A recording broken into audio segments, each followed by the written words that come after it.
What's up mga idol? For today video nga po pala mga idol ay tayo ay magbubumba ng pang antibacterial para maiwasan ang pagkakasakit ng ating alagang mga manok. Ito mga idol yung Major D. Ang pangalan ng ating gamot, Major D. Tapos nakabili tayo sa Shopee nung ito, pambumba. Ayan. Try natin. First time natin na binili ito kanina dumating. So, tingnan natin kung gagana. Nga. Uy! Uy, okay nga para. Ayan. Ito mga idol, para maiwasan ang pagkakasakit ng ating mga alagang mga manok. So, bubumbahan natin ng Major D yung kanilang kapaligiran, yung kanilang ginagalawan para maiwasan na ang pagkakasakit. Kasi ang mga sakit nakukuha din sa mga lamok, mga dumi. Ayan.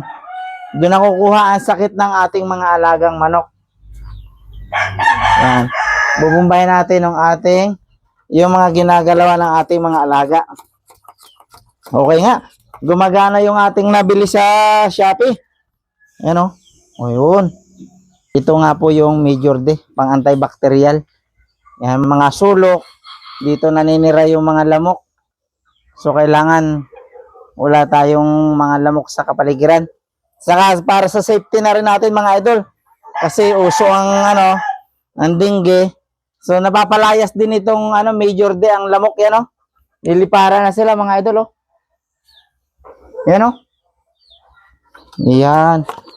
Talagang napakahalaga ng pag-disinfectant sa ating kapaligiran. Ngayon. So, yan. Dito nagtatago yung mga lamok-lamok sa mga gilid-gilid. So, kailangan na i-spray natin. Mga idol.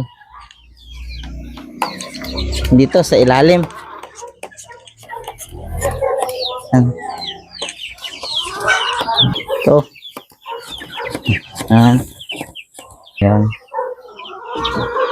So, hanggang dito na lang po mga idol at abangan nyo na lang po yung aking mga susunod na mga video sa tungkol sa pag-aalaga ng ating mga manok mga idol. Thank you so much po. Thank you for watching.